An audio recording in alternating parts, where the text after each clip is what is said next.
I mean, you've kind of given the game away already, but I wanted to ask you, like, do you think Joe Biden is doing a good job? The Joe Biden admin is doing a good job so far?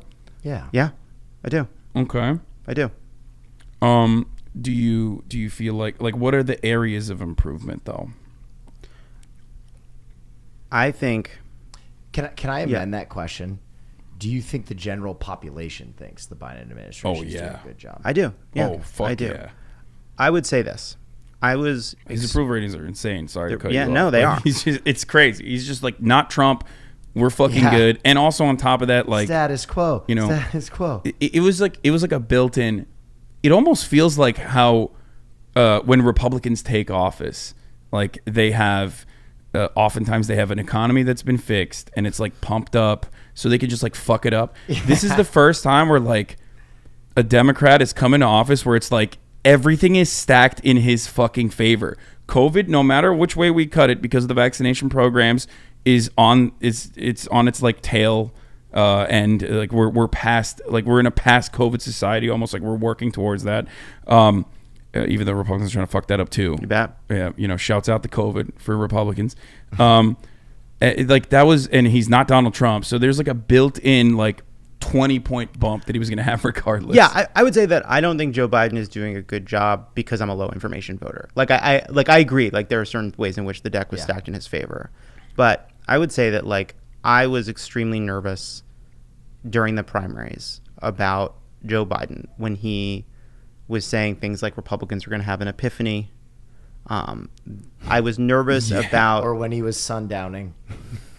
I was nervous about Joe Biden bringing 40 years of senatorial baggage to the White House. And what I have been surprised by is actually how he's turned that into an asset.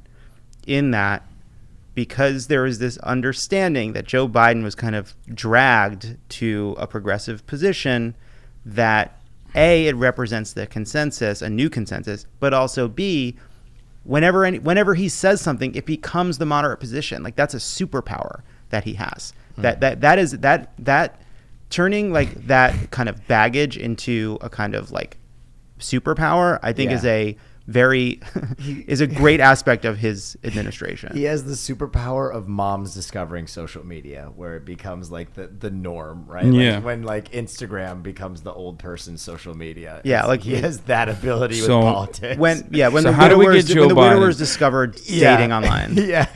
How do we get Joe Biden to, admit that we need a Marxist revolution in this country? I think that's a tough sell. That's a tough sell. Yeah. On your mark. Look, on would you be able to write? Would you be able to write it into his speech? Don't think we're gonna sneak it in.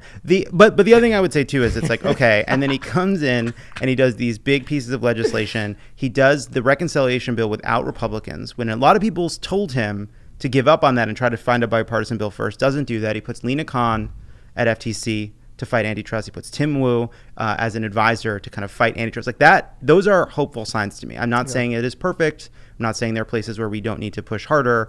But all in all, like I am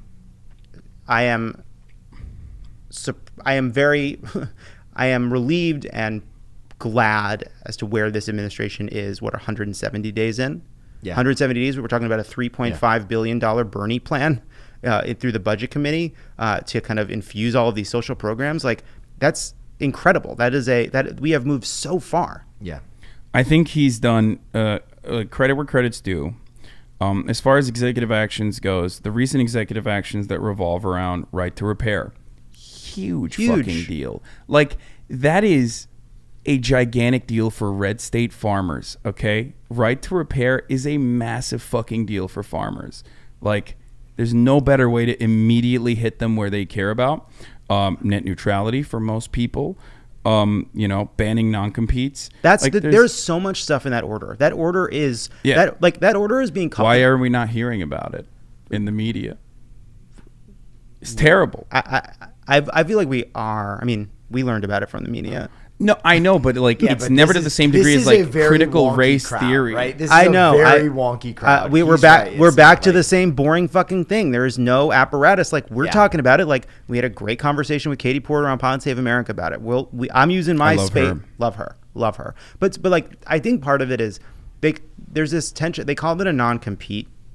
They called it a competitiveness executive order, but it's so much broader than that. It's such a it's a corporate power order, right? There's the licensing requirements. There's the anti-monopolistic consumer rules around like the right to have another fucking cable provider. Like there's so much stuff in that order that is so good.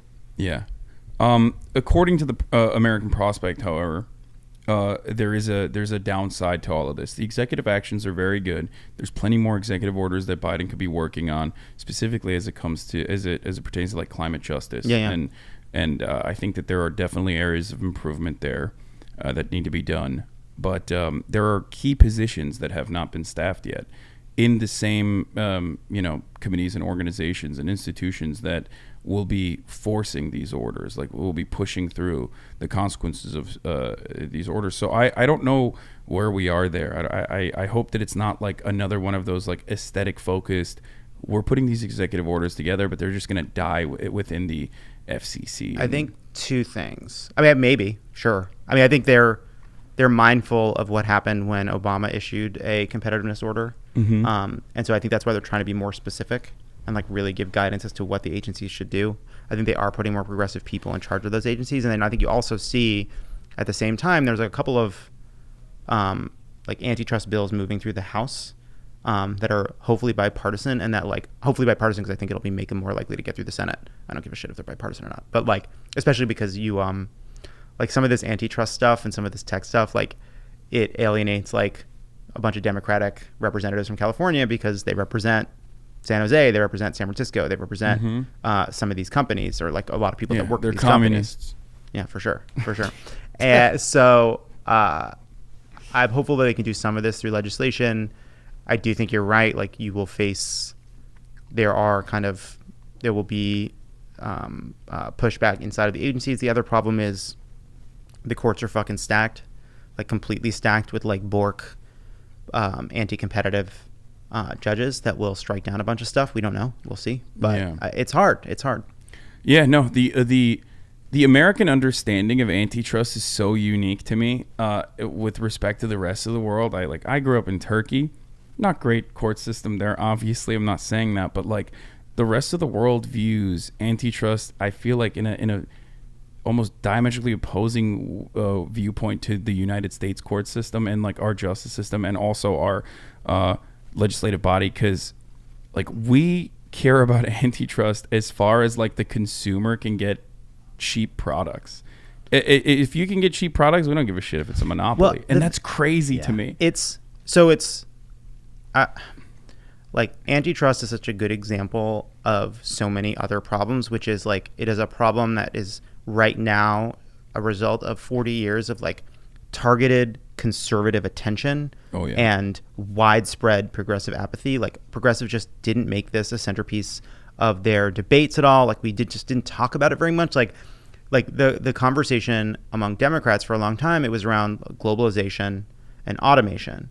But the third piece of that, consolidation, was just not often part of the debate, and it was a huge fuck up. And we are playing catch up, and we will pay for all of these mergers that were allowed to go through that shouldn't have been allowed to go through. And like you're right, like there was this all of a sudden the idea was like, oh, if it doesn't harm consumers, it's not a problem. As if like there aren't a long-term like repercussions of when suppliers are kind of under the yoke of kind of a big business and they're treated basically like a vassal of that state.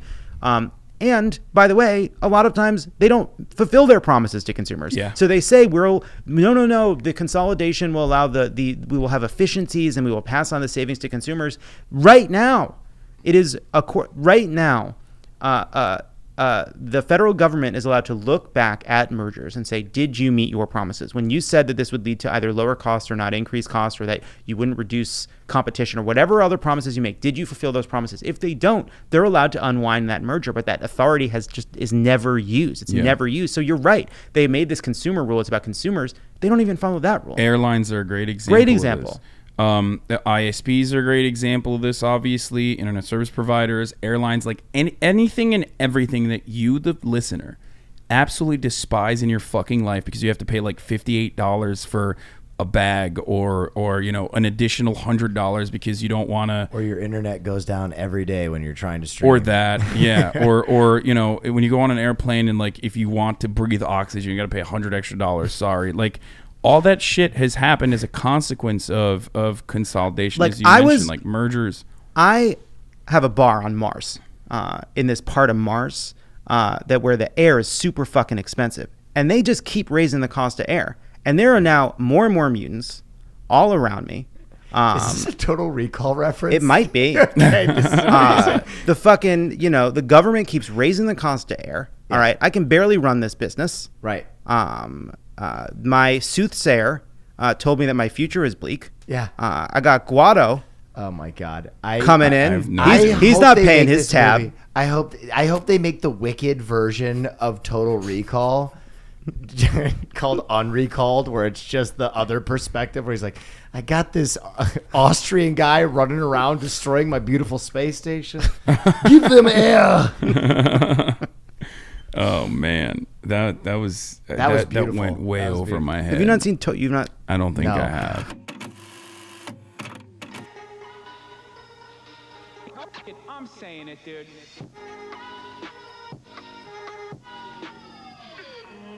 I've been drinking pre-workout already. I'm ready to run through a brick wall, baby.